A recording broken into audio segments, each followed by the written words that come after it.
तर नमस्कार विद्यार्थी मित्रांनो, आज आपण परत भेटलो आहोत.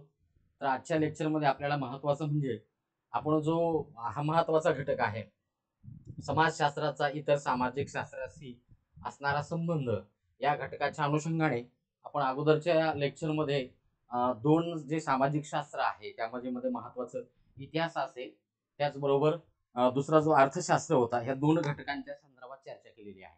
आजच्या लेक्चरमध्ये आपण समाजशास्त्राचा राज्यशास्त्राशी काय संबंध आहे त्या अनुषंगाने आपण आजच्या लेक्चरमध्ये चर्चा करणार आहोत. मग आपण ह्या सगळ्या गोष्टी पाहत असताना समाजशास्त्राचा राज्यशास्त्रासोबत काय संबंध आहे किंवा दोघांची तुलना करायची आहे, तर आपण सुरुवात करूया आजच्या लेक्चरला. आणि आजच्या लेक्चरच्या अनुषंगाने आपण महत्वाचं म्हणजे राज्यशास्त्राचा समाजशास्त्राशी, समाजशास्त्र आणि राज्यशास्त्र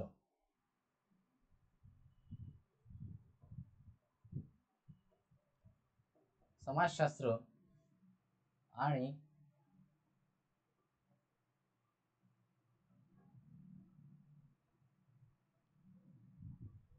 यांचा काय संबंध आहे, ह्या आजच्या लेक्चरमध्ये आपल्याला ह्या दोन गोष्टींच्या संदर्भात, या दोन शास्त्राच्या संदर्भात चर्चा करायची आहे.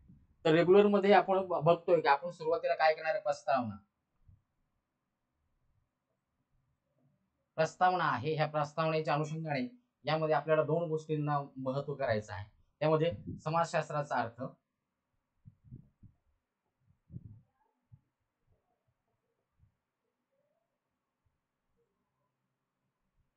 आणि त्यानंतर महत्वाचं म्हणजे इथं 1 नंबरला समाजशास्त्रात थोडक्यात अर्थ लिहायचा आहे, 2 नंबरला राज्यशास्त्राचा अर्थ.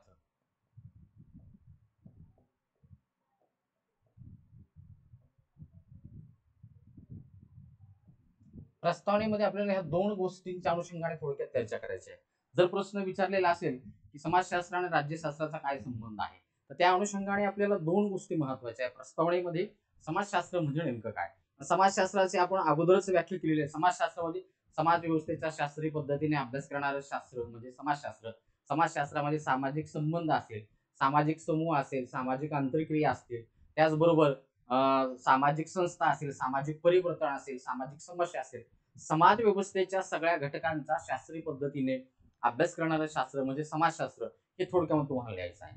त्यानंतर दुसरा जो महत्वाचा घटक आहे, आपल्याला राज्यशास्त्रासोबत समाजशास्त्राची तुलना करायची आहे का दोघांचं वेगळेपण सांगायचं आहे. तर त्या अनुषंगाने महत्वाचं काय की राज्यशास्त्र म्हणजे नेमकं काय, मग राज्यशास्त्रामध्ये कशाचा अभ्यास केला जातोय, थोडक्यामध्ये आपल्याला हे मांडायचं आहे. राज्यशास्त्रामध्ये महत्वाचं काय, राज्यशासन आहे. बघा राज्यशास्त्रामध्ये काय लिहायचंय तुम्हाला, राज्यशासन आहे. राज्यशासन त्याचबरोबर महत्वाचं म्हणजे सत्ता आहे, कायदे आहे, म्हणजे राजकीय व्यवस्था जी आहे. आपण प्रत्येक वेळेस मी एक मुद्दा सांगत होतो, समाज ही एक व्यवस्था आहे आणि समाज व्यवस्थेच्या ज्या अनेक गरजा आहेत त्या गरजा पूर्ण करण्याच्या अनुषंगाने इतर सामाजिक संस्थांचा विकास झालेला आहे. मग राजकीय गरज पूर्ण करण्याच्या अनुषंगाने राजकीय संस्था निर्माण झालेली, मग त्या संस्थेचा म्हणजे समाज व्यवस्थेचा तो एक महत्वाचा घटक आहे. पण त्या संस्थेचा खऱ्या अर्थानं शास्त्रीय पद्धतीने अभ्यास करणारं जे शास्त्र आहे ते म्हणजे राज्यशास्त्र आहे. मग राज्यशास्त्राचं वैशिष्ट्य काय, मग राज्यशास्त्रामध्ये कसा अभ्यास केला जातोय, म्हणजे इथे लक्षात ठेवा की राज्य शासन आहे, संस्था आहे, कायदे आहे, राजकीय संस्था आहे, इथे राजकीय संस्था आहे. त्याचबरोबर महत्वाचं म्हणजे याच्यामध्ये लक्षात राजकीय संस्था आहे, लोकशाही प्रक्रिया आहे, म्हणजे ज्या पद्धतीचे शासन आहे लोकशाही प्रक्रिया आहे,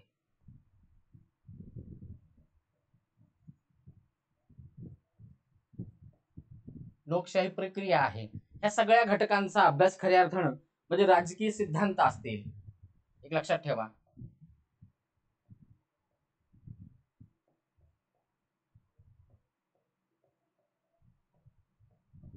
राजकीय सिद्धांत आहे. त्याचबरोबर राज्यशास्त्रामध्ये महत्वाचं अजून काय असेल की सरकारी प्रशासन आहे, प्रशासन आहे.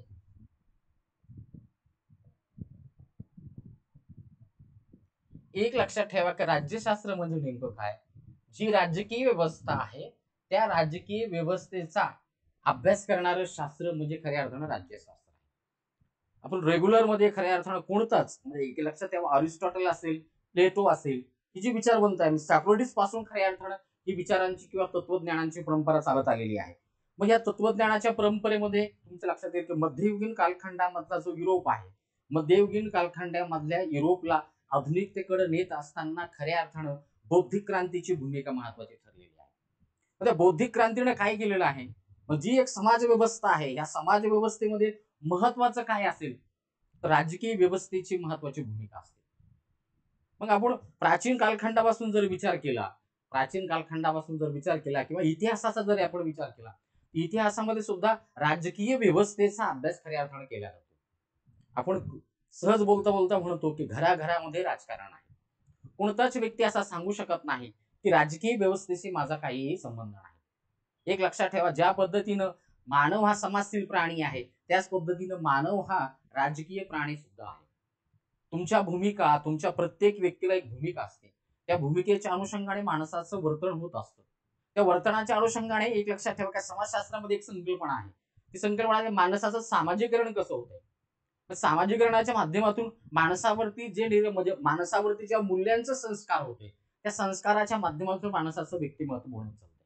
मग प्रत्येक व्यक्ती जो आहे तो राजकीय प्राणी असतोच. त्याची महत्वाचं असं आहे की प्रत्येक व्यक्तीला एक भूमिका असते आणि त्या भूमिकेच्या माध्यमातून त्याची एक विचारांची भूमिका असते.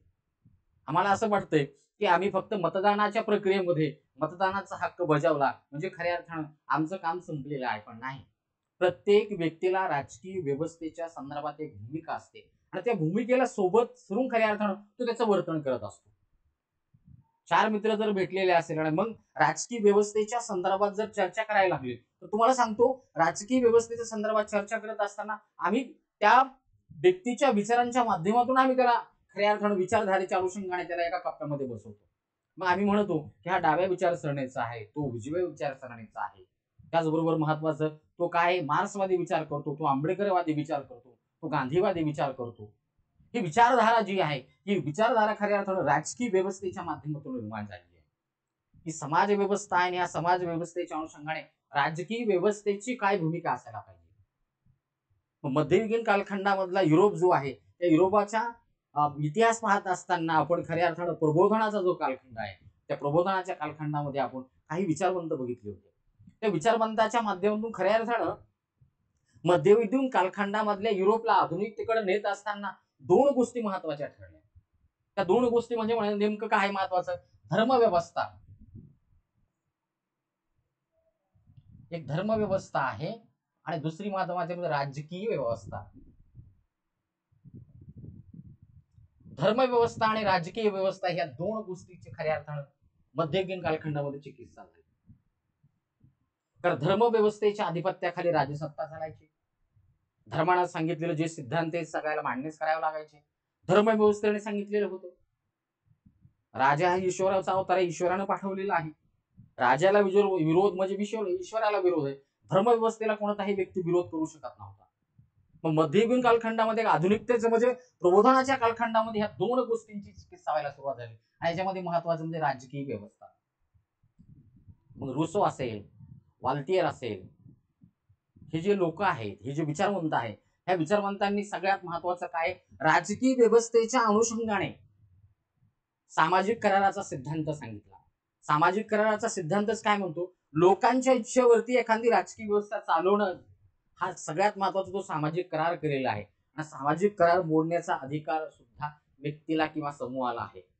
आणि माणसाला जन्मतः काही नैसर्गिक अधिकार मिळालेले आहे, हक्क मिळालेले आहे. आणि मग ते हक्क कोणते, मग आम्हाला लक्षात येईल की मग फ्रेंच राज्यक्रांती असेल, अमेरिकन राज्यक्रांती असेल, रशियन राज्यक्रांती असेल, ह्याच्या क्रांत्या झालेल्या आहेत.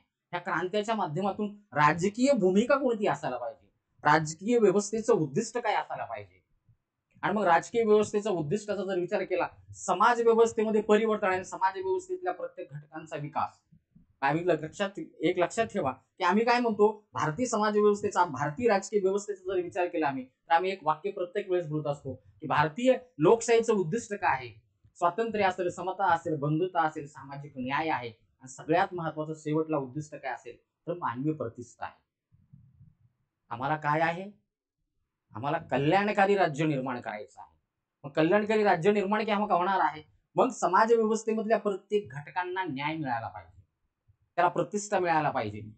राज्यशास्त्रामध्ये नेमकं काय, तर राज्यशास्त्रामध्ये राजकीय संस्था असेल, सत्ता असेल, कायदे असेल, सगळ्यात महत्वाचा या सिद्धांत जे आहे या सिद्धांताचा अभ्यास राज्यशास्त्रामध्ये केला जातो. राज्यशास्त्र त्याला म्हणतात. प्रत्येक व्यक्ती असं कोणीच व्यक्ती म्हणू शकत नाही. ज्या पद्धतीनं कार्ल मार्क्स म्हणतो, कार्ल मार्क्स काय म्हणणे, प्रत्येक व्यक्ती जो आहे तो वर्गशील प्राणी आहे. त्याचबरोबर अरिस्टॉटल म्हणतो प्रत्येक व्यक्ती कसा आहे, राजकीय प्राणी आहे. म्हणजे राजकीय व्यवस्था जी आहे की राजकीय व्यवस्थेसोबत माणसाचे सहसंबंध जोडलेले असतातच, तुमची इच्छा असो वा नसो. राजकीय व्यवस्थेच्या निर्णय प्रक्रियेचा किंवा कायद्याचा परिणाम समाज व्यवस्थेतल्या प्रत्येक घटकावरती होत असतो. म्हणजे खऱ्या अर्थानं राज्यशास्त्र म्हणजे नेमकं काय हे थोडक्यामध्ये आपण बघितलं, म्हणजे सिद्धांत आहे. समाजवादी विचारधारा काय आहे, साम्यवादी विचारधारा काय आहे, समाजवाद काय आहे, साम्यवाद काय आहे, लक्षात ठेवा. ह्या ज्या विचारधारा आहे या विचारधारेच्या अनुषंगाने खऱ्या अर्थानं राजकीय भूमिका काय असायला पाहिजे, लोकशाही विचारधारा काय, लोकशाही समाजवाद काय, ह्या विचारधारा आहे, ही सिद्धांत आहे. आणि त्या कालखंडामधल्या सिद्धांताच्या आधारे खऱ्या अर्थाने राजकीय व्यवस्था चालत आहे. राज्यशास्त्र म्हणजे नेमकं काय, तर राज्यशास्त्राचा अर्थच असा होतो, राज्य शासन असेल, सत्ता असेल, कायदा असेल, राजकीय संस्था असतील, लोकशाही प्रक्रिया असेल, त्याबरोबर सिद्धांत आणि प्रशासन या सगळ्या गोष्टींचा ज्या शास्त्रामध्ये अभ्यास केला जातो त्या शास्त्राला खऱ्या अर्थानं राज्यशास्त्र असं म्हणतात. राज्यशास्त्राचे जनक हे अरिस्टॉटल आहेत. त्यांनी राजकीय सिद्धांत मांडलेले आहेत. राज्यशास्त्राला एक शास्त्र म्हणून खऱ्या अर्थानं स्थापित करण्याच्या अनुषंगाने त्याने त्या विचारांच्या अनुषंगाने ते स्थापन झालेलं आहे. म्हणजे थोडक्यामध्ये तुमच्या एक लक्षात येईल की राज्यशास्त्र म्हणजे नेमकं काय. समाजशास्त्राचा तर आपल्याला अर्थ माहितच आहे, राज्यशास्त्र म्हणजे नेमकं काय हे तुम्हाला थोडक्यात कळले असेल. आता या ठिकाणी महत्वाचं काय, राज्यशास्त्रावरती समाजशास्त्राचा काय प्रभाव आहे हे आपल्याला थोडक्यात बघायचं आहे. म्हणजे आपल्याला टप्प्याटप्प्याने जायचं आहे. हे टप्प्याटप्प्याने जात असताना तुमच्या एक गोष्ट लक्षात येणं गरजेचं आहे की आता राज्यशास्त्रावरती समाजशास्त्राचा काय प्रभाव आहे.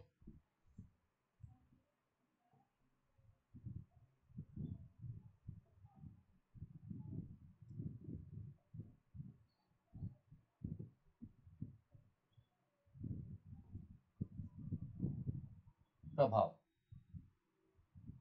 आता लक्षात ठेवा, राज्यशास्त्रावरती समाजशास्त्राचा काय प्रभाव आहे. आपण सहसंबंध बघतोय, राज्यशास्त्र आणि समाजशास्त्राचा सहसंबंध बघायचा आहे. काय संबंध आहे दोघांचा, तर राज्यशास्त्रावरती समाजशास्त्राचा काय प्रभाव आहे. समाज व्यवस्थेमधल्या ज्या वेगवेगळ्या संस्था आहेत, म्हणजे समाजाचे ज्या विविध जे घटक आहेत त्या घटकाचा परिणाम खऱ्या अर्थानं राजकीय व्यवस्थेच्या प्रक्रियेवरती होत असतो.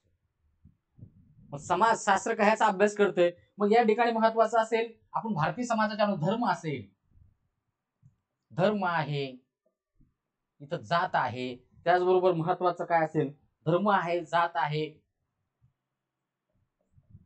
शिक्षण आहे. हे जे घटक आहे, धर्म असेल, जात असेल, शिक्षण असेल, हे घटक जे आहे ह्या ज्या सामाजिक संस्था आहेत, धर्म असेल, जात असेल, शिक्षण असेल, आर्थिक घटक असेल, समाज व्यवस्थेच्या ज्या इतर ज्या संस्था आहेत त्या संस्थेच्या अनुषंगाने जर राज्यशास्त्रावरती समाजशास्त्राचा काय प्रभाव आहे, तर या अनुषंगाने महत्वाचं काय की या घटकांचा खऱ्या अर्थानं प्रभाव राजकीय व्यवस्थेवरती होत असतो. भारतीय समाज व्यवस्थेच्या अनुषंगाने जर आपण विचार केला, निवडणूक प्रक्रिया आहे, त्या निवडणूक प्रक्रियेच्या अनुषंगाने जनमत कोणत्या मार्गाने जात आहे, जनमताचा जर तुम्हाला अभ्यास करायचा असेल तर सगळ्यात महत्वाचं तुम्हाला त्या त्या मतदारसंघामधल्या धर्माचा आणि जातीचा विचार करावा लागतो. धर्म आणि जातीचं आपण प्रत्येक वेळेस म्हणतो की भारतीय समाज व्यवस्थेच्या अनुषंगाने एक वाक्य बोललं जाते, इथं राजकारण जे आहे हे जातीच्या राजकारण जे आहे,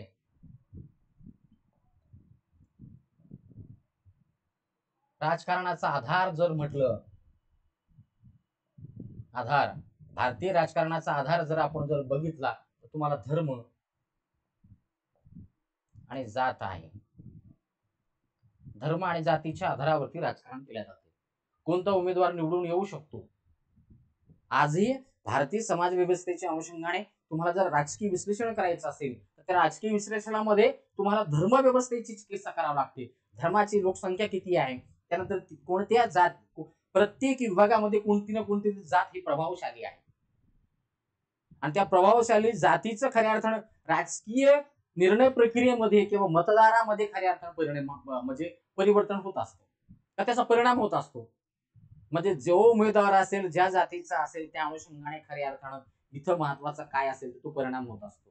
जर राज्यशास्त्राच्या अनुषंगाने राज्यशास्त्रावरती समाजशास्त्राचा काय प्रभाव आहे, त्याच्या सामाजिक संस्था आहे, समाज व्यवस्थेच्या अनुषंगाने मग समाजशास्त्रामध्ये गरिबी असेल, दारिद्र्य आहे, शिक्षण आहे, या सगळ्या घटकांचा अभ्यास खऱ्या अर्थानं समाजशास्त्रामध्ये केला जातोय. मग राज्यशास्त्रावरती काय, मग राजकीय दृष्टिकोनातून जर एखाद्या गोष्टीचं विश्लेषण करायचं असेल तर जोपर्यंत तुम्हाला त्या समाज व्यवस्थेमधली किंवा एखाद्या मतदारसंघामधले धर्माची संख्या काय आहे, जातीची संख्या आहे, शिक्षणाचं प्रमाण किती आहे, त्या लोकांची आर्थिक परिस्थिती कशी आहे, जोपर्यंत ह्या गोष्टी कळत नाही तोपर्यंत खऱ्या अर्थानं तुम्हाला त्या ठिकाणी राजकीय दृष्टिकोनातून काही निर्णय म्हणजे शासनाला जर कोणत्या गोष्टीचे निर्णय घ्यायचे असेल किंवा एखादा कायदा करायचा असेल तर सगळ्यात महत्वाचं ह्या घटकांचा विचार केल्याशिवाय शासनाला निर्णय घेता येत नाही. राजकीय व्यवस्थेच्या अनुषंगाने राज्यशास्त्र जर इतर सगळ्या घटकांचा अभ्यास करते तर राज्यशास्त्राला या समाजशास्त्रावरती अवलंबून राहावं लागतं. त्याचबरोबर सगळ्यात महत्वाचं जी समाज व्यवस्था आहे, समाज व्यवस्था जोपर्यंत कळत नाही तोपर्यंत राजकीय म्हणजे राजकीय सिद्धांताची मांडणी सुद्धा त्या पद्धतीने करता येत नाही. मग एक लक्षात ठेवा की मग तुम्हाला एक लक्षात येईल की समाजशास्त्रामध्ये काही शाखा विकसित झालेल्या आहेत. त्या शाखाच्या अनुषंगाने जर तुम्ही विचार केला की राज्यशास्त्रावरती समाजशास्त्राचा कुठं प्रभाव आहे, त्याचा जर विचार केला तर मग एक लक्षात ठेवा की समाजशास्त्र काय लोकसंख्या घटक आहे, लोकसंख्या शास्त्र आहे, त्यानंतर राजकीय समाजशास्त्र आहे, समाजशास्त्राच्या ह्या शाखा आहेत समाजशास्त्रामध्ये विकसित झालेल्या. ह्या शाखांचा म्हणजे राजकीय प्रक्रिया, राजकीय समाजशास्त्र हा जो आपल्याला एक घटक आहे अभ्यासक्रमाच्या अनुषंगाने म्हणजे आपल्या आपल्या अभ्यासक्रमामध्ये सुद्धा तो आपल्याला अभ्यासायचा आहे. बरोबर, समाज व्यवस्थेचा अभ्यास करत असताना समाजशास्त्र राजकीय व्यवस्थेचा सुद्धा समाजशास्त्रीय दृष्टिकोनातून अभ्यास करतो. काय परिणाम होतो, लोकसंख्या शास्त्र समाजशास्त्राची एक शाखा आहे. मग तुम्हाला जर राजकीय व्यवस्थेचं विश्लेषण करायचं असेल आणि सगळ्यात महत्वाचं राजकीय व्यवस्था आणि लोकसंख्या शास्त्र याचा काय संबंध आहे, लोकसंख्या हा घटक राजकीय व्यवस्थेच्या अनुषंगाने खूप महत्वाचा आहे. राज्यशास्त्रावरती समाजशास्त्राचा काय प्रभाव आहे, राज्य समाजशास्त्रामध्ये ज्या सामाजिक संस्थांचा अभ्यास केला जातो तो अभ्यासाचं सगळ्यात महत्वाचं जोपर्यंत तुम्हाला माहिती होत नाही तोपर्यंत त्या ठिकाणी राजकीय व्यवस्थेच्या अनुषंगाने जे कायदे असेल, ज्या योजना असेल, त्याची अंमलबजावणी असेल, या अनुषंगाने तुम्हाला समाज व्यवस्थेचं आकलन केल्याशिवाय तुम्ही सगळ्यात महत्वाचं कोणतीही योजना लागूही करू शकत नाही. आणि निर्णय प्रक्रियेमध्ये त्या त्या घटकांचा काय परिणाम आहे, लोकसंख्या घटक असेल ह्या घटकांचा सुद्धा अभ्यास करणं महत्वाचं आहे. म्हणजे एक लक्षात ठेवा की राजकारणाचे जे आधार आहेत, जात आहे, धर्म आहे, वर्ग आहे. एक लक्षात ठेवा, जात आहे, धर्म आहे, वर्ग आहे, हे जे घटक आहे या घटकांचा अभ्यास जर तुम्हाला करायचा असेल राज्यशास्त्राला कोणत्याही निर्णय प्रक्रियेचा जर अभ्यास करायचा असेल या घटकांचा म्हणजे अभ्यास केल्याशिवाय राजकीय व्यवस्थेला निर्णय घेता येत नाही. आजही जर तुम्ही महाराष्ट्राचा जर विचार केला तर महाराष्ट्राला जर एखादी योजना लागू करायची असेल किंवा सगळ्यात महत्वाचं एखाद्या गोष्टीच्या संदर्भात कायदा करायचा असेल तर त्या अनुषंगाने जे मुंबईचं टाटा इन्स्टिट्यूट आहे त्या माध्यमातून खरं जोपर्यंत अहवाल येत नाही एखाद्या जातीचा, एखाद्या समूहाचा, तोपर्यंत शासन सुद्धा निर्णय घेत नाही.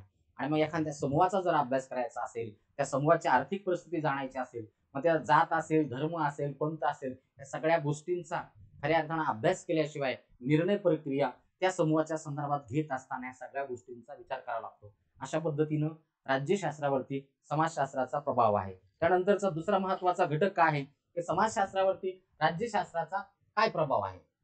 आता दुसरा घटक आपल्याला बघायचा आहे की समाजशास्त्रावरती राज्यशास्त्राचा काय प्रभाव आहे. त्या अनुषंगाने आपण पाहत असताना तुमच्या एक गोष्ट लक्षात येईल. आता बघा, राज्यशास्त्रावरती समाजशास्त्राचा काय प्रभाव आहे आणि समाजशास्त्रावरती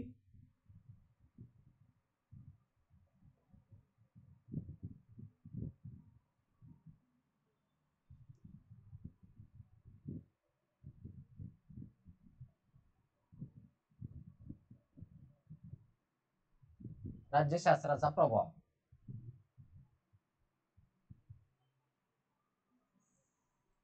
आता आता एक लक्षात ठेवा की हे पाहत असताना आपण समाजशास्त्रामध्ये काय आहे, समाजशास्त्रामध्ये आपण प्रत्येक वेळेस मी एक मुद्दा मांडत असतो की राज्यशास्त्राचा समाजशास्त्रावरती काय प्रभाव आहे. तर या अनुषंगाने आपण एक गोष्ट लक्षात ठेवणं गरजेचं आहे की समाज व्यवस्थेच्या ज्या मूलभूत गरजा आहेत त्या गरजेच्या अनुषंगाने धर्मसंस्था असेल, राज्यसंस्था असेल, अर्थसंस्था असेल, ह्या ज्या संस्था आहेत ह्या संस्था खऱ्या अर्थानं समाज व्यवस्थेच्या काही मूलभूत गरजा पूर्ण करत असतात.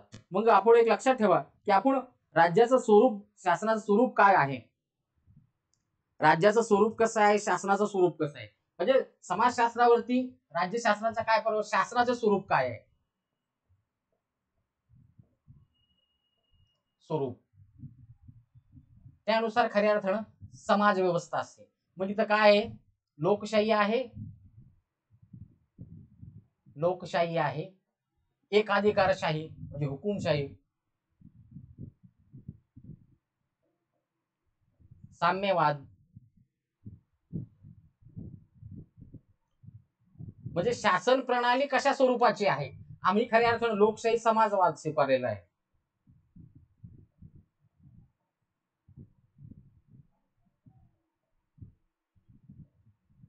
मला मुद्दा हा सांगायचा आहे की समाजशास्त्रावरती राज्यशास्त्राचा काय प्रभाव आहे, मग शासनाचं स्वरूप कसं आहे, शासनाच्या स्वरूपाच्या अनुषंगाने त्या ठिकाणची समाज व्यवस्था कार्यरत असते. आम्ही जर लोकशाही समाजवाद स्वीकारलेला आहे, लोकशाहीची मूल्य काय आहे, समाजवादाची मूल्य काय आहेत, त्या मूल्यांच्या आधारे शासन प्रणालीची भूमिका, ते शासन कशा स्वरूपाचं आहे त्यानुसार खऱ्या अर्थानं समाज व्यवस्थेवरती त्याचा प्रभाव पडत असतो. पण लोकशाही समाजवाद जर आम्ही स्वीकारलेला आहे, मग आमच्या लोकशाही समाजवादाचं किंवा कल्याणकारी राज्य आम्ही जर स्वीकारलेलं असेल तर मग तुमच्या लक्षात येईल की मग आमची विचारधारा सुद्धा त्या स्वरूपाची आहे, समाज व्यवस्थेमध्ये सुद्धा त्या स्वरूपाने खऱ्या अर्थानं बदल होत असतो. राजकीय व्यवस्थेचा समाज व्यवस्थेवरती महत्वाचा परिणाम होत असतो. एक लक्षात ठेवा की आपण सामाजिक परिवर्तन पाहत असतो. सामाजिक परिवर्तनाच्या अनुषंगाने सामाजिक परिवर्तनाला वेगवेगळे घटक करणे होत आहेत. लोकसंख्या घटक आहे, राजकीय व्यवस्था आहे, आणि राजकीय व्यवस्थेच्या अनुषंगाने राजकीय व्यवस्थेची विचारधारा कशा स्वरूपाची आहे. इथं विचारावरती खऱ्या अर्थानं राजकीय व्यवस्थेच्या विचारावरती समाज व्यवस्था ठरलेली असते. जर राजकीय विचार म्हणजे हुकुमशाही स्वरूपाचे असेल तर सर्वसामान्य लोकांचं जीवन कसं असेल सांगायची गरज नाही. आम्ही आम्ही बघितलेलं आहे, इतर देशांचा जर विचार केला तर तुमचं एक लक्षात येईल त्या राज्य व्यवस्थेनं कोणती भूमिका घेतलेली आहे. आम्ही एक लक्षात ठेवा, आम्ही लोकशाही समाजवाद स्वीकारलेला आहे, आम्ही काय मिश्र अर्थव्यवस्था, मिश्र अर्थव्यवस्था स्वीकारलेली आहे. मग आम्हाला काय आहे, दोन पद्धतीचे उद्योग करायचे, सार्वजनिक आणि सगळ्यात महत्वाचं खाजगी. आम्हाला काय मिश्र अर्थव्यवस्था स्वीकारलेली आहे, कारण काय स्वीकारलेली आहे, आम्ही लोकशाही समाजवाद स्वीकारलेला आहे. आणि मग लोकशाही समाजवाद ही जर विचारधारा असेल तर आम्हाला सार्वजनिक उद्योगांनाही विकसित करायचं आहे, खाजगी उद्योगांनाही विकसित करायचं आहे. कारण आमच्या लोकशाही समाजवादी म्हणजे लोकशाही विचारधारेच्या अनुषंगाने आम्ही ह्या मूल्यांना महत्व दिलेलं आहे. मग खऱ्या अर्थानं आम्ही सार्वजनिक उद्योगांना विकसित करतोय का, खाजगीच उद्योगांना विकसित करतोय. सार्वजनिक उद्योग म्हणजे नेमकं काय, सार्वजनिक उद्योगाची उद्दिष्ट काय असतात, खाजगी उद्योगाचे उद्दिष्ट काय असतात. खाजगी उद्योग म्हटलं की तर भांडवलशाही आली,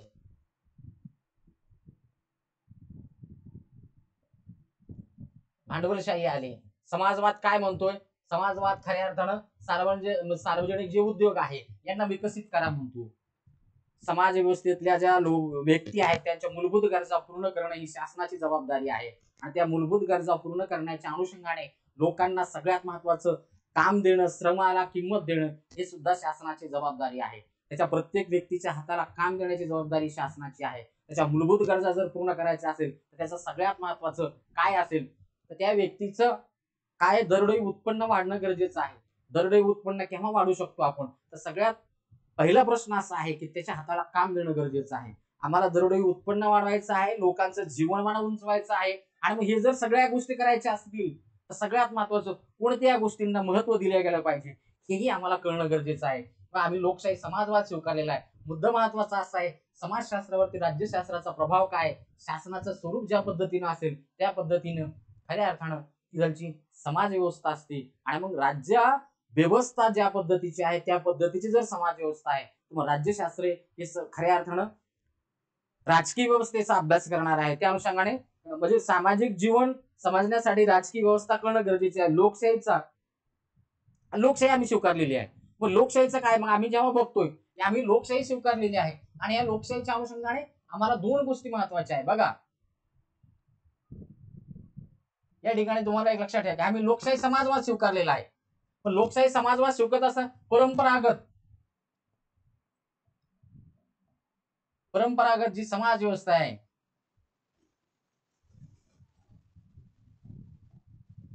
त्या परंपरागत समाज व्यवस्थेमध्ये लोकशाहीच्या माध्यमातून, पण लोकशाहीला जे घातक नियम आहेत परंपरागत समाज व्यवस्थेमधले, आम्ही लोकशाहीच्या माध्यमातून त्यांना खऱ्या अर्थानं काय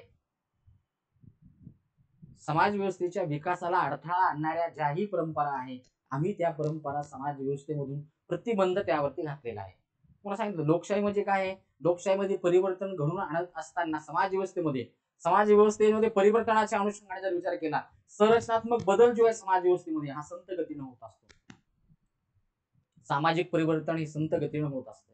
सामाजिक संरचनेमध्ये बदल हा संत गतीने होत असतो. काही बदलाच्या अनुषंगाने लोकशाही समाज व्यवस्थेमध्ये कायद्याच्या माध्यमातून बरेच बदल करून आणावा लागतो. मग प्रतिबंधात्मक कायदे आहेत आणि काही संरक्षणात्मक कायदे आहेत. लोकशाहीच्या माध्यमातून समाज व्यवस्थेमध्ये बदल घेऊन आणणे.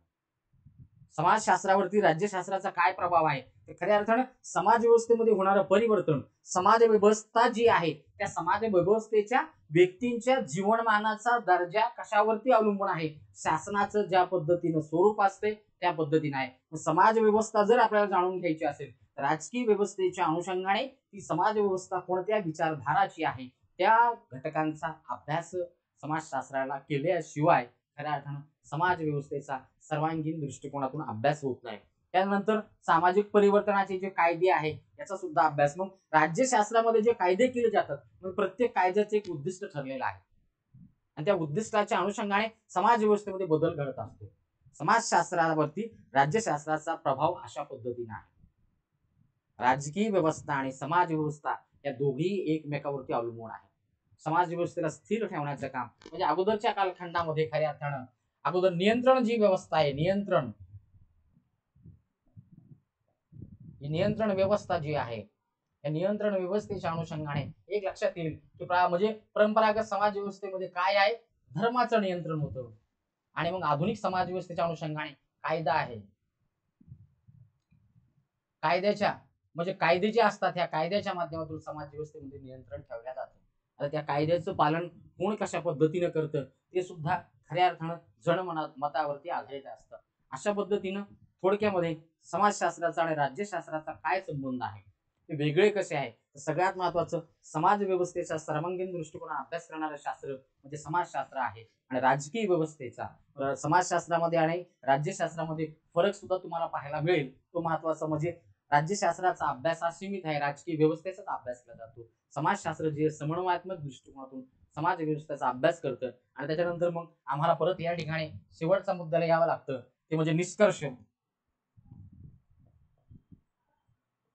निष्कर्षाच्या अनुषंगाने हे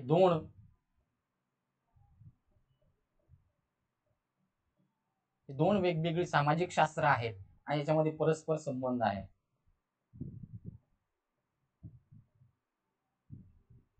हे थोडक्यामध्ये तुम्हाला निष्कर्षामध्ये मांडावं लागतं. अशा पद्धतीनं समाजशास्त्र आणि राज्यशास्त्राचा काय संबंध आहे या ठिकाणी आपण संपलेला आहे. त्यानंतरचा जो दुसरा मुद्दा आहे समाजशास्त्र आणि मानसशास्त्र, या अनुषंगाने आपण आजच्या लेक्चरमध्ये थोडक्यामध्ये विचार करूया.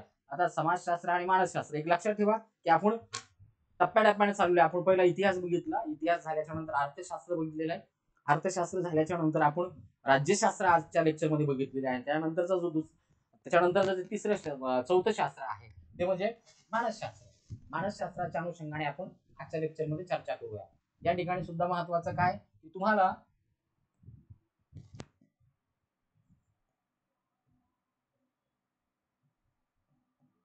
समाजशास्त्र आणि मानसशास्त्र यांचा काय संबंध आहे? आता एक लक्षात ठेवा, समाजशास्त्र आणि मानसशास्त्राचा काय संबंध आहे. त्याच पद्धतीने आपल्याला या ठिकाणी सुद्धा काय प्रस्तावना आहे. इथं समाजशास्त्राचा अर्थ आहे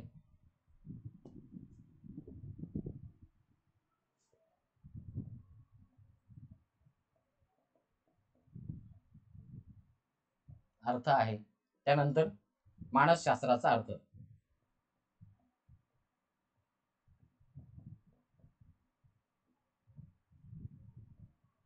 आता हे अर्थ पाहत असताना एक लक्षात ठेवा की समाजशास्त्र समाज व्यवस्थेचा अभ्यास करतं ही तुम्हालाच माहित आहे, पण इथं महत्वाचं काय, व्यक्तींनी मिळून समाज बनलेला आहे. काय, व्यक्तींनी मिळून समाज बनलेला आहे. आणि मग व्यक्तींनी मिळून जर समाज बनलेला असता, आपण राज्यशास्त्रामध्ये बघितलं राजकीय वर्तन व्यक्तींचं कसं आहे, लोक कशा पद्धतीने राजकीय व्यवस्थेच्या अनुषंगाने त्यांचं जनमत कसं निर्माण होतं याचा आपण अभ्यास करताना राजकीय राज्यशास्त्रामध्ये केला जातो. पण या ठिकाणी महत्वाचं काय, या ठिकाणी आपल्याला मानसशास्त्राचा विचार करायचा आहे. मानसशास्त्राचा विचार करत असताना जोपर्यंत आम्हाला मानसशास्त्राचा अनुषंगाने जर बघितलं आपण, मग मानसशास्त्र काय याचा अभ्यास केला होतं, सगळ्यात महत्वाचं व्यक्तीच्या वर्तनाचा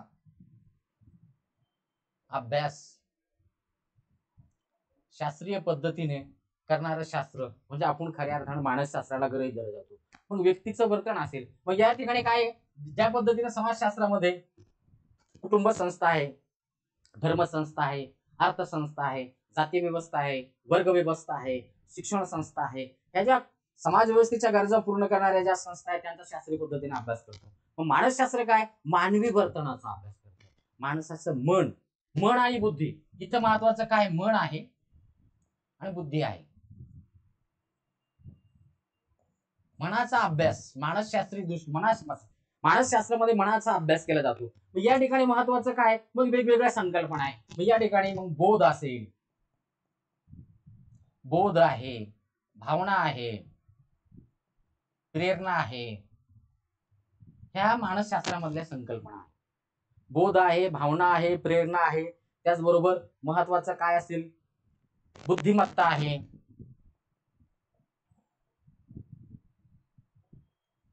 इथं बुद्धिमत्तेचा मानसशास्त्रीय दृष्टिकोनातून अभ्यास केला जातो. इथं व्यक्तिमत्व विकास आहे.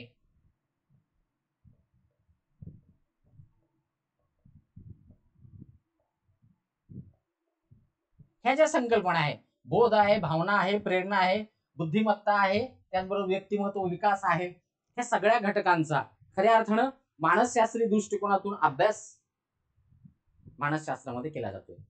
मानसशास्त्राचा समाज व्यवस्थेतील परिणामच आहे. मानव हा समाजशील प्राणी आहे. मानव हा जर समाजशील प्राणी असेल, समाजशास्त्रामध्ये एक संकल्पना आहे सामाजिकरणाची, सोशलायझेशन. ज्या मूल्यांच्या आधारे तुमचं सामाजिकरण झालेलं असतं त्या दृष्टिकोनातून तुमची खऱ्या अर्थाने मानसिकता सुद्धा बनलेली असते. आपण जो एक आपल्याला नीतिशास्त्र नावाचा पेपर आहे, त्या पेपरमध्ये आपल्याला 4 विषयांचा अभ्यास करायचा आहे. 4 विषयामध्ये महत्वाचा काय असेल तर पहिला जो आहे त्याच्यामध्ये सामाजिक मानसशास्त्राचा अभ्यास करायचा आहे. समाज व्यवस्थेचा घटक म्हणून माणसाच्या व्यक्तिमत्वाचा विकास कशा पद्धतीने होतो, अभिव्यक्ती म्हणजे नेमकं काय आहे, ती कशी निर्माण होते, माणसाचं सोशलायझेशन सामाजिकरण कसं होतं, रिसोशलायझेशन म्हणजे नेमकं काय आहे, माणसाच्या विचारात बदल होणं गरजेचं आहे. नीतिशास्त्राचा पेपरच का टाकलेला आहे अभ्यासक्रमाला, तर त्या मानवी समाजाच्या अनुषंगाने समाज व्यवस्थेचा घटक म्हणून समाज व्यवस्थेचा भाव, भावना, विचार, मूल्य, परंपरा या सगळ्या गोष्टी सगळ्यात महत्वाचं एक अधिकारी म्हणून तुम्ही काम करत असताना तुम्हाला माहित असणं गरजेचं आहे.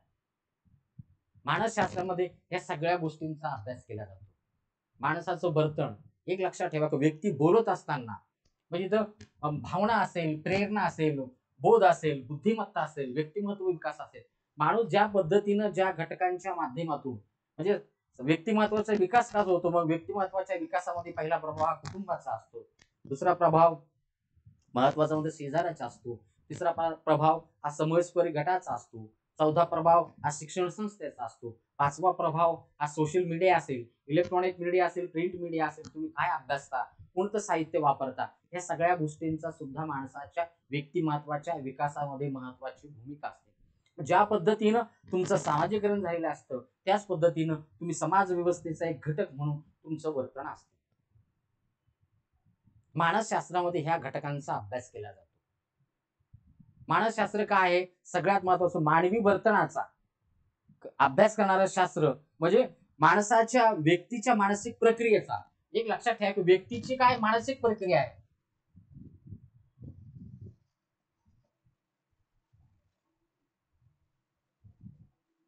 व्यक्तीची मानसिक जी प्रक्रिया आहे त्याचा अभ्यास खऱ्या अर्थानं मानसशास्त्रामध्ये केला जातो. आता युरोपियन देशामध्ये आणि आपल्या देशामध्ये एक महत्वाचा फरक आहे. मानसशास्त्रीय दृष्टिकोनातून जर एखादा उदाहरणार्थ जर द्यायचं ठरलं, एक लक्षात ठेवा की मानसिक आजार जे आहे ते सगळ्यात महत्वाचं कॉमन, जसे आपल्याला सर्दी खोकला वगैरे असे इतर आजार होतात त्या पद्धतीने हे सुद्धा छोटे मोठे आजार असतात. माणसाच्या वर्तनामध्ये बदल होतो. पण तो बदल का होतो आपण अचानकच म्हणतो. आज जरा मला अस्वस्थ वाटायला लागलं, आज जरा माझं मन कामात रमत नाही, आज जरा माझं काही काही माणसाचा अभ्यासात मन रमत नाही. अभ्यासामध्ये मन का रमत नाही, मग त्याची वेगवेगळी कारण आहे. मग मानसशास्त्रीय दृष्टिकोनातून आम्ही त्या कारणांचा कधी विचारच करत नाही.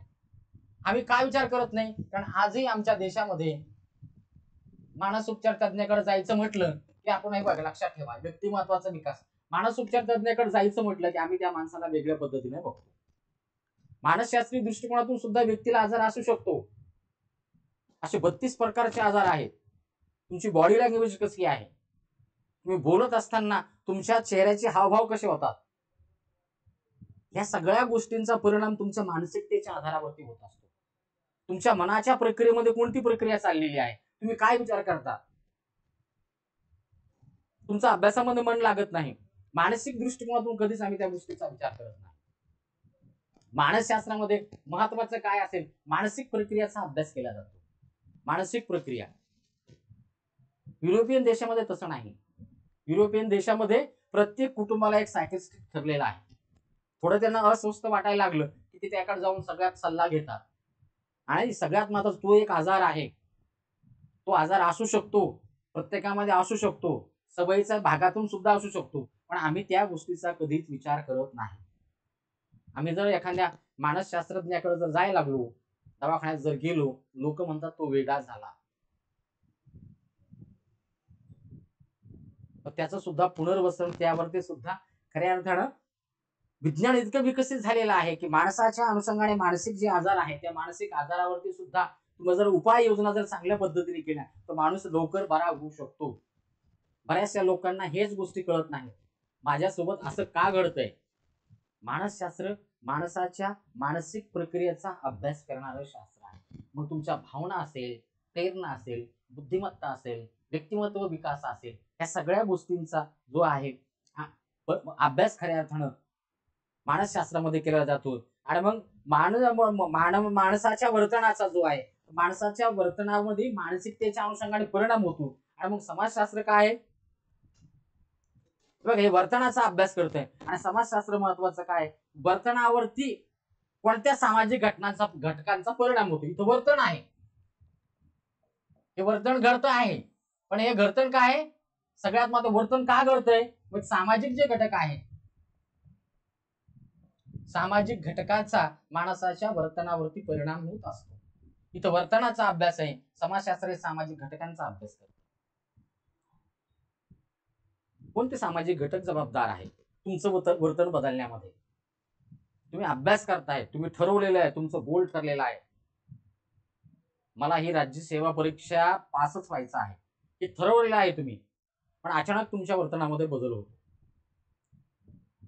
मग आम्ही त्या वर्तनामध्ये बदल झाल्यानंतर मन आणि बुद्धी या दोन गोष्टीचा संघर्ष सुरू होतो. आणि मग तुमचं वर्तन का बदलतंय, मग सगळ्यात महत्त्वाचं त्याला सामाजिक घटक, मग आजूबाजूचं वातावरण कसं आहे, मग आजूबाजूचं वातावरण जसं असेल त्या पद्धतीनं तुमच्या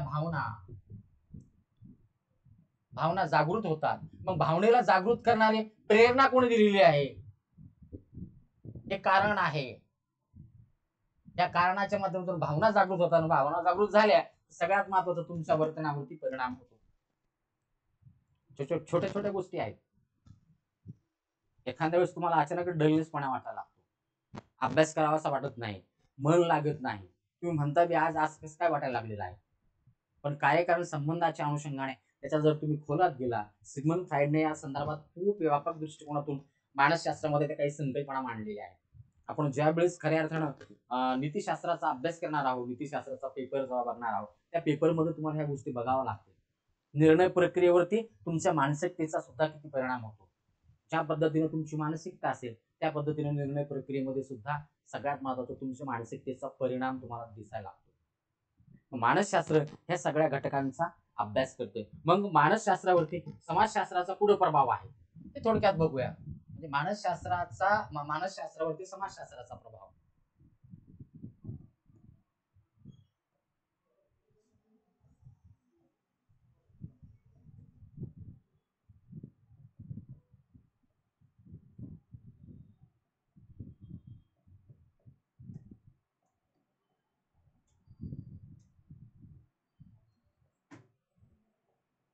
आता मानसशास्त्रावरती समाजशास्त्राचा काय प्रभाव आहे त्या अनुषंगाने जर आपण विचार केला, मग व्यक्ती जर हा समाज व्यवस्थेचा घटक आहे, समाज व्यवस्थेच्या अनुषंगाने तो जर वर्तन करत असेल तर त्या वर्तनावरती कोणबी सामाजिक घटकांचाही प्रभाव आहे. पण मानसशास्त्रावर समाजशास्त्राचा काय प्रभाव आहे, मग जे सामाजिक संस्था आहे, लक्षात ठेवा, सामाजिक संस्था असतील, सामाजिक संस्था आहे, संस्कृती आहे, विचारधारा आहे, खऱ्या अर्थानं याचा सगळ्या घटकांचा परिणाम हा मानवी वर्तनावरती होत असतो. समाजशास्त्राचं काय, माणसाचं जे मानसिक वर्तन आहे हे सामाजिक घटकावरती अवलंबून आहे. माणसाचं मानसिक वर्तन जे आहे, वर्तन जे आहे हे कशावर आधारित आहे, सामाजिक घटकावरती. समाज व्यवस्थेचे जे घटक आहे या घटकांनी खऱ्या अर्थानं माणसाचं वर्तन प्रभावित झालेलं असतं.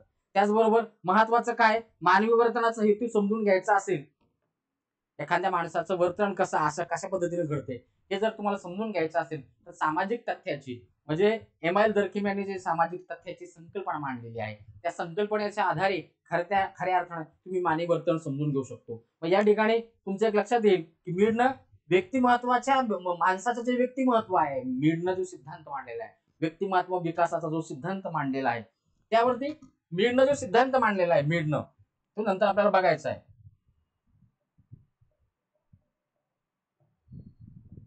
व्यक्तिमत्व विकास हा जो सिद्धांत आहे हा खऱ्या अर्थानं संस्कृतीचा त्या व्यक्तिमत्वाच्या विकासावरती काय प्रभाव आहे ते मांडलेला आहे. आणि त्या पद्धतीनेच खऱ्या अर्थानं माणसाचं वर्तन सुद्धा सिग्मंड फ्राईड असेल, फुले असेल, मीडे असेल, समाजशास्त्रामध्ये जी एक दुसरी सिद्धांत आपली संकल्पना आहे सामाजिकरण,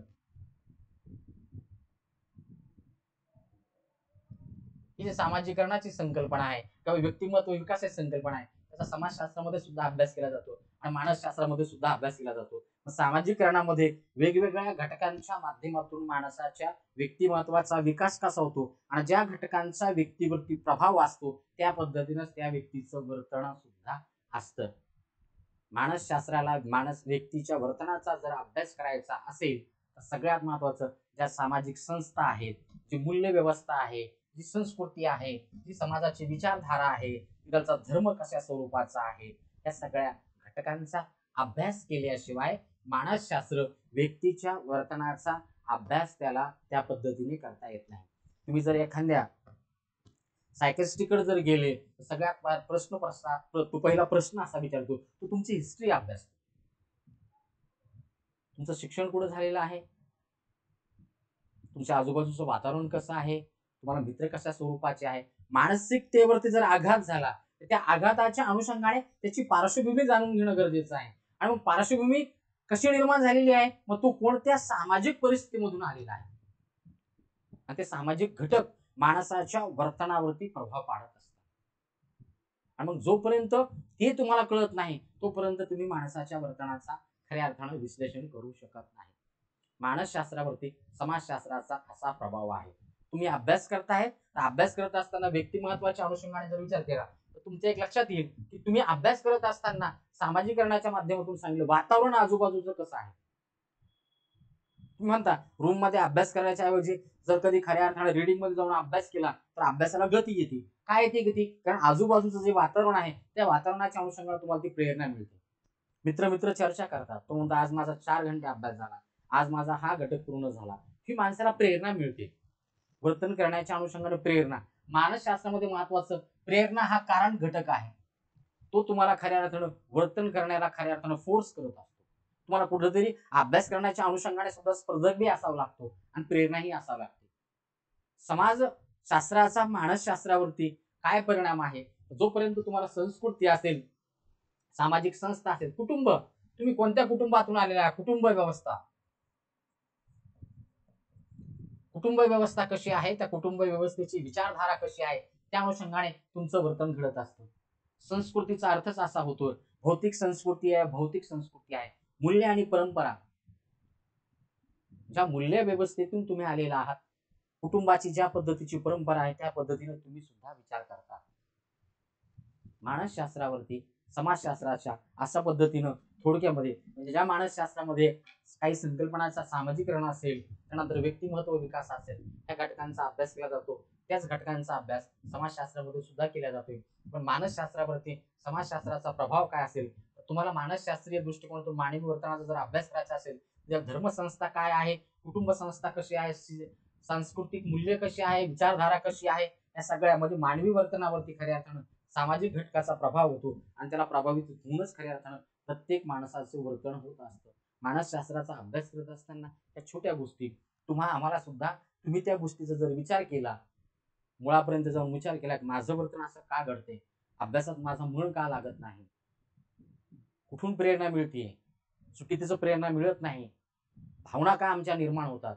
व्यक्ती हा भावनाशील आहेच असं तुम्ही म्हणू शकत नाही. पण खऱ्या अर्थानं आपण जो नीतिशास्त्राचा पेपर पाहणार त्याच्यामध्ये खऱ्या अर्थानं महत्वाचा आहे म्हणजे म्हणजे भावनिक बुद्धिमत्ता ज्याला म्हणतात त्याचं व्यवस्थापन आम्हाला करता आलं पाहिजे. त्याचं जर व्यवस्थापन तुम्हाला जमलं तर तुम्हाला सांगतो जीवनामध्ये तुम्ही यशस्वी होऊ शकता. भावनेचं बौद्धिक दृष्टिकोनातून तुम्हाला त्याचं व्यवस्थापन, भावनिक बुद्धिमत्ता ज्याला म्हणतात, त्याचं व्यवस्थापन करता आलं पाहिजे. तुमच्यामध्ये भावना जागृत झालेल्या आहेत, का जागृत झालेल्या आहेत ते तुम्हाला कळायला पाहिजे. भावनेच्या आरे जाऊन कोणताही निर्णय घ्यायला नको. भावनेने तुम्हाला कंट्रोल नाही करायला पाहिजे. भावना माणसामध्ये असणारच आहे, तुम्ही तिला काढू शकत नाही. भावना नाही तर मग व्यक्ती नाही आणि तो समाजशील असूच शकत नाही. ह्या ज्या गोष्टी आहेत याचा सुद्धा बारकाईने अभ्यास करावा लागतो. बरेचसे विद्यार्थी अभ्यास करतात, अभ्यास करत असताना म्हणतात लक्षात राहत नाही, असं होत नाही, तसं होत नाही. बॅकग्राऊंड कन्व्हर्जन्स, विचारांचं चक्र चालू असतं. एकाच टायमाला अभ्यासही करतात तुम्ही आणि एकाच टायमाला डोक्यामध्ये विचारचक्र सुद्धा चालू असतं. त्याला स्थिर कसं करायचं? भावना ज्या निर्माण होतात, विचार जे येतात आज डोक्यामध्ये, ते विचार काय येतात? भावना निर्माण झाले की विचार येतात, विचार झाले की विचारांची साखळी सुरू होते. आता मानसशास्त्रीय दृष्टिकोनातून अभ्यास केला ते दिवसभरामधून माणसाच्या डोक्यामध्ये 8 ते 9 हजार विचार येऊन जातात. विचारांची साखळी असते. विचार का निर्माण होतात, का विचार येतो याचे कारण माणसाला कळत नाही. आणि मध्ये विचारांची साखळी बनते आणि त्या साखळीच्या माध्यमातून माणूस गुरफटत जात असतो आणि मग अभ्यासामध्ये मन लागत नाही. मन स्थिर का होत नाही? माणसाचं मन का चंचल आहे? त्याला स्थिर करण्यासाठी काय उपाययोजना सांगितलेल्या आहे? मग ध्यान धारणा असेल, ध्यान का करावं लागतं? आता बरेच विद्यार्थ्यांना मला ध्यान करायला पाहिजे, मन स्थिर होतं. शरीराला बलदंड करण्यासाठी तुम्ही सकाळी वॉकिंग करू शकता, जिम मध्ये जाऊ शकता. मन पण आहे, ते पण क्रियाशील असतं, ते पण थकत आहे मानसिक दृष्टिकोनातून. मग त्याच्या सुद्धा व्यायाम करणं गरजेचं आहे. या घटकांच्या संदर्भात नंतर आपण एक सविस्तर लेक्चर घेणार आहोत. त्या अभ्यासामध्ये कोणकोणते अडथळे येतात, त्या अडथळ्याला पार करण्यासाठी कोणकोणत्या प्रक्रिया आहेत, ते मानसशास्त्रीय दृष्टिकोनातून आपण त्याचा थोडक्यात विचार करूया. तर समाजशास्त्रावरती म्हणजे मानसशास्त्रावरती समाजशास्त्राचा काय प्रभाव आहे हे थोडक्यामध्ये आपण पाहिलेलं आहे. आता समाजशास्त्रावरती मानसशास्त्राचा काय प्रभाव आहे हे आपल्याला थोडक्यामध्ये बघायचं आहे. हे पाहता असताना आता समाजशास्त्रावरती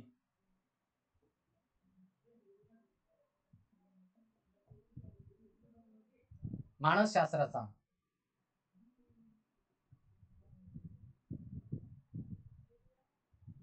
काय प्रभाव आहे लक्षात ठेवा. आता मानसशास्त्रावरती समाजशास्त्राचा काय प्रभाव आहे ज्या पद्धतीने मानसशास्त्रावरती समाजशास्त्राचा प्रभाव आहे, त्याच पद्धतीने खऱ्या अर्थानं समाजशास्त्रावरती सुद्धा मानसशास्त्राचा प्रभाव आहे.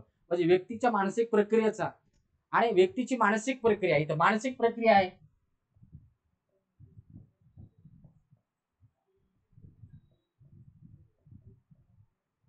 इथं मानसशास्त्रामध्ये मानसिक प्रक्रियेचा अभ्यास केला जातो. समाजशास्त्रामध्ये काय, सामाजिक प्रक्रिया.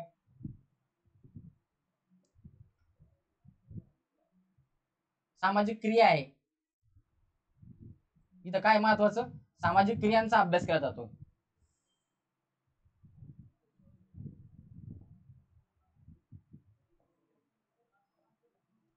आम्ही मॅक्स वेबरनं बघितलं, सांगितलेलं आहे. समाजशास्त्रावरती मानसशास्त्राचा काय प्रभाव आहे, तर सगळ्यात महत्वाचं मानसशास्त्र काय, मानसिक प्रक्रियेचा अभ्यास करते. समाजशास्त्र काय, सामाजिक क्रियांचा अभ्यास करते. मग सामाजिक क्रियांचा अभ्यास करत असताना या सगळ्या गोष्टीवरती मानसिक प्रक्रियेचा सामाजिक क्रियेवरती प्रभाव पडतो. आणि मग सगळ्यात महत्वाचं कुटुंब संस्था असेल, कुटुंब संस्था आहे, राज्य संस्था आहे, अर्थसंस्था आहे, मानसिक प्रक्रियेचा याच्यावरती सुद्धा याच्यावरती प्रभाव पडतो. आणि याचा सगळ्यात महत्वाचा याच्यावरती प्रभाव पडतो. एखादा कुटुंबाचा कर्ता आहे, कुटुंबाचा कर्ता व्यक्ती आहे तो, आणि मग त्या व्यक्तीच्या अनुषंगाने त्याच्या वर्तनाचा, म्हणजे त्या वर्तनाचा त्या कुटुंबाच्या व्यवस्थेवरती प्रभाव पडतो. म्हणजे वडिलांना विद्यार्थी प्रत्येक वेळेस हिटलरच म्हणतात. वडील आले की चार मित्र सोबत असले, कधी कधी वडिलांच्या नावाने एकमेकां मित्रांना आवाज देतात. वडिलांची भूमिका काय आहे, प्रत्येक मुलांसाठी काय आहे, वडील म्हणजे हिटलर असतात. मग कुटुंबामध्ये कुटुंब प्रमुख म्हणून तो त्याची भूमिका पार पाडत असताना त्याच्या वर्तनाचा परिणाम ह्या गोष्टीवरती होतो, सामाजिक कुटुंब संस्थेवरती होतो. कुटुंब प्रमुख जर त्या पद्धत, त्याची विचारधारा कशी आहे. आता अनेक घटना घडत आहेत, विद्यार्थ्याच्या अनुषंगाने त्याबद्दल चर्चा होणं गरजेचं आहे. म्हणजे समाज व्यवस्थेच्या समाजशास्त्रावरती मानसशास्त्राचा काय प्रभाव आहे. मानसशास्त्र हे मानसिक प्रक्रियांचा अभ्यास करतं, पण मानसिक प्रक्रियेचा अभ्यास करत असताना मानसिकतेचा माणसाच्या वर्तनावरती परिणाम होतो. वर्तनावरती परिणाम होतो, मग कुटुंब व्यवस्थेवरती, म्हणजे एखाद्या व्यक्तीचं वर्तन कशा स्वरूपाचं आहे, म्हणजे कुटुंब संस्था असेल, कोणती त्याची मानसिक परिस्थिती या व्यक्तीची कशी आहे, त्या आधारावरती खऱ्या अर्थानं तो कुटुंबाला दिशा देण्याचं काम करतो. मग आपण म्हणत नाही का, ह्या व्यक्तीचा स्वभाव खूप रागीट आहे, खूप लवकर त्यांना राग येतो. मग मुलं म्हणतात माझे वडील हिटलर सारखेच वागतात. वडील हिटलर सारखे वागतात म्हणजे नेमकं काय, त्यांच्यावरती त्यांच्या वडिलांचा प्रभाव असतो. बघा सूत्र बघा कसं आहे. परंपरेने चालत आलेल्या ज्या गोष्टी आहेत त्या गोष्टीमध्ये कधीच बदल होत नाही. माझे वडील मला सकाळी प्रत्येक वेळेस माझे वडील मला सांगायचे, उदाहरण देतो तुम्हाला, प्रत्येक वेळेस माझे वडील सांगायचे, सकाळी सकाळी उठल्याच्या नंतर खऱ्या अर्थानं सकाळचा जो टायमिंग असतो त्यामध्ये चांगला फ्रेश अभ्यास होतो. माझ्या वडिलांना त्यांच्या वडिलांना सांगितलेलं, मग त्यांच्या वडिलांना सांगितलं, मग त्यांच्यासाठी ते सत्य होतं. मग माझ्या वडील मला सांगायचे सकाळी 4 वाजता उठायचं. मग इच्छा असो नसो, मग रात्री 12 वाजेचं जागवा असू द्या, 1 वाजेपर्यंत अभ्यास करू द्या, पण सकाळी 4:30 झाले म्हणजे वडील उठवणार.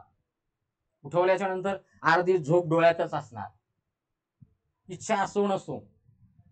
त्यांची मानसिकता बघा, सकाळच्या वातावरणामध्ये अभ्यास छान होतो, पण मुलगा रात्री किती वाजता झोपला याचा विचार न करता 4:30ला अलार्म लावणार आणि सकाळी 4:30ला उठून देणार आणि सकाळी अभ्यास करायला लावणार. मानसिकता नाही. मुलाच्या डोळ्यामध्ये झोप आहे, त्यांना त्याचंही घेणं देणं नाही. त्यांच्या डोक्यामध्ये एकच बसलेलं, सकाळच्या वेळेमध्ये अभ्यास चांगल्या पद्धतीने होतो आणि ते सकाळी उठवणार. माझ्या वडिलांना ज्या पद्धतीने मला सकाळी 4:30 वाजता उठवलं, तीच पद्धत ती चुकीची आहे का बरोबर आहे याचा विचार करत नाही. मुलाच्या मानसिकतेचा मी विचार करत नाही. मी सुद्धा माझ्या मुलाला सकाळी 5 वाजता उठवतो आणि मी सुद्धा त्याला हेच वाक्य बोलतो, सकाळच्या वेळेमध्ये छान अभ्यास होतो. त्याचा मानसिकतेचा मी विचार करत नाही, कारण माझ्या मानसिकतेमध्ये ती गोष्ट बसलेली आहे. मग परंपरा असेल, मूल्य असेल, या सगळ्या गोष्टींचा परिणाम तुमच्या वर्तनामध्ये 100% होत असतो. समाजशास्त्रामध्ये एक महत्वाचं आहे, एक पिढी दुसऱ्या पिढीला काय सगळ्यात महत्वाचं संस्कृतीचं हस्तांतर करत असते.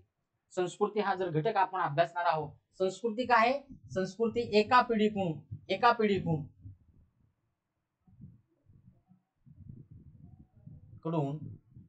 दुसऱ्या पिढीकडे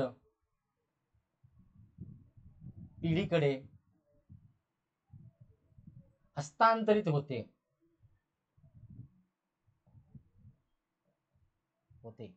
लक्षात ठेवा. मग काय ही विचारधारा आहे आणि ह्या विचारधारेच्या अनुषंगाने खऱ्या अर्थानं एक पिढीकडून दुसऱ्या पिढीकडे ती विचारधारा संस्कृतीचं हस्तांतर होत असते.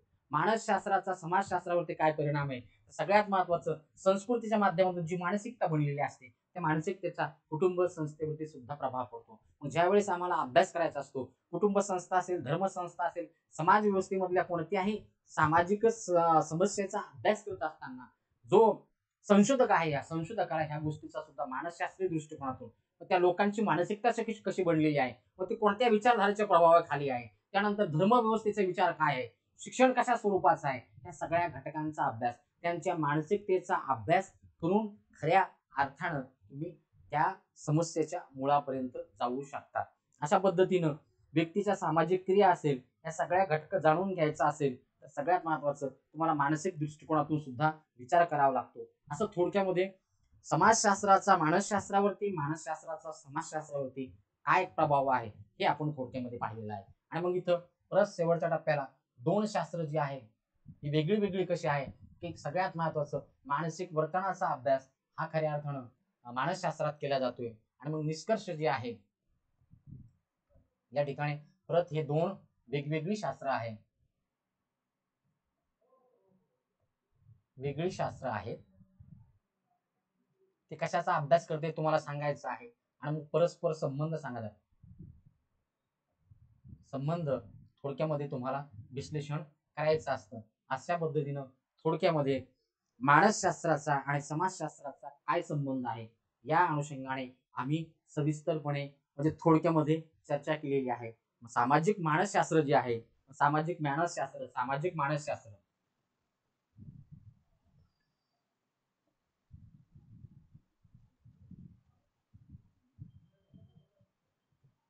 सामाजिक मानसशास्त्र जी आहे ही शाखा जी आहे समाजशास्त्रामध्ये विकसित झालेली आहे. आणि त्या अनुषंगाने आपण जो नीतिशास्त्राचा पेपर आहे त्या पेपरमध्ये सामाजिक मानसशास्त्राचा सुद्धा अभ्यास करणार आहोत. व्यक्ती समाजाचा घटक म्हणून वर्तन करत असताना कोणत्या मूल्यांच्या आधारे त्याचं वर्तन घडते, त्या अनुषंगाने सामाजिक मानसशास्त्रामध्ये त्या व्यक्तीची अभिव्यक्ती कशी आहे, म्हणजे सगळ्यात महत्त्वाचं भावनिक बुद्धिमत्ता कशाला म्हणतात, ॲटिट्यूड काय आहे, ॲप्टिट्यूड काय, ह्या सगळ्या ज्या गोष्टी आहेत या संकल्पनेचा आपल्याला नंतर त्या ठिकाणी अभ्यास करायचाच आहे. अशा पद्धतीनं थोडक्यामध्ये समाजशास्त्र आणि राज्यशास्त्राचा काय संबंध आहे, समाजशास्त्र आणि मानसशास्त्राचा काय संबंध आहे, हे आजच्या लेक्चरमध्ये आपण बघितलेलं आहे. अगोदरच्या लेक्चरमध्ये आपण इतिहास आणि अर्थशास्त्राचा संबंध बघितलेला आहे. उद्याच्या लेक्चरमध्ये आपण जो अजून दोन शास्त्र राहिलेले आहे, मानववंशशास्त्र आणि एक तत्वज्ञान, या दोन घटकांचा पुढच्या लेक्चरमध्ये आपण विचार करूया. या ठिकाणी मला असं वाटतं थांबूया. ज्या पद्धतीनं प्रश्न विचारले जाणार आहे त्या पद्धतीनेच आपण त्या पद्धतीनेच जाण्याचा प्रयत्न करतो. बऱ्याचशा विद्यार्थ्यांचं मत असं आहे, नोट्स सुद्धा मी खऱ्या अर्थानं लिहूनच देत चालत असतो. अशा पद्धतीनं आपण टप्प्याटप्प्याने जात आहोत. सगळ्या विद्यार्थ्यांना ही गोष्ट कळणं गरजेचं असते. त्या अनुषंगाने आजच्या लेक्चरमध्ये आपण मानसशास्त्र त्याचबरोबर राज्यशास्त्र या सगळ्या घटकांचा अभ्यास जो आहे आजच्या लेक्चरमध्ये आपण थोडक्यामध्ये केलेला आहे. अशा पद्धतीनं आजचं जे लेक्चर आहे त्या आजच्या लेक्चरमध्ये इथून आपण सुरुवात केली होती राज्यशास्त्रापासून आणि मग खऱ्या अर्थानं मानसशास्त्रापर्यंत आपण थांबलेलो आहोत. तर आजच्या लेक्चरमध्ये मला असं वाटतं इथं थांबूयात, नंतर परत उद्याच्या लेक्चरमध्ये भेटूयात आणि त्यामध्ये मग मानववंशशास्त्र आणि समाजशास्त्राचा काय संबंध आहे, तत्वज्ञानाचा काय संबंध आहे आणि उद्याच्याच लेक्चरमध्ये व्यावहारिक ज्ञान काय आहे आणि समाजशास्त्र म्हणजे नेमकं काय आहे या दोघांची तुलना करत असताना थोडक्यामध्ये त्याची सुद्धा उद्याच्या लेक्चरमध्ये मांडणी पाहूया. थँक्यू, धन्यवाद.